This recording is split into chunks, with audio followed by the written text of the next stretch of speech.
کیا اللہ اپنے بندے کو کافی نہیں؟ اور اے نبی، یہ تم کو ان لوگوں سے جو اللہ کے سوا ہیں یعنی غیر اللہ سے ڈراتے ہیں،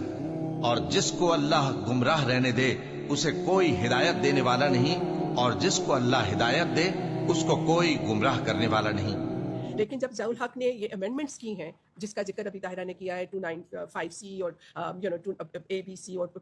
298، یہ جب امینڈمنٹس ہوئی ہیں اس کے بعد سے اس قانون کا بہت زیادہ مس یوز ہوا ہے۔ اور دیکھیں اب بات یہ ہے کہ اس وقت یہ پارلیمنٹ کی ذمہ داری ہے، اور ہم سول سوسائٹی سے کب سے یہ بات کر رہے ہیں کہ اس قانون کو بدلنے کی ضرورت ہے۔ اگر آپ اس کو رپیل نہیں کر سکتے تو اس کے اندر امینڈمنٹ کریں۔ دیکھیں ہم نے یہ بھگتا ہے، عورتوں نے پاکستان میں ضیاء الحق کے لائے ہوئے قوانین میں جو حدود آرڈیننس کا قانون تھا جس میں ہزاروں عورتیں جیلوں میں ڈالی گئی تھیں، اس کے اندر پھر ایک امینڈمنٹ مطلب 26 سال کی ایڈوکیسی کے بعد جب پھر یہ مشرف کے دور میں آپ کو یاد ہوگا کہ ویمن پروٹیکشن ایکٹ آیا تھا جس میں صرف پروسیجرل تبدیلی ہوئی تھی کہ بجائے اس کے کہ وہ جو پہلے یہ ہوتا تھا کہ آپ پولیس کے پاس چلے جاتے تھے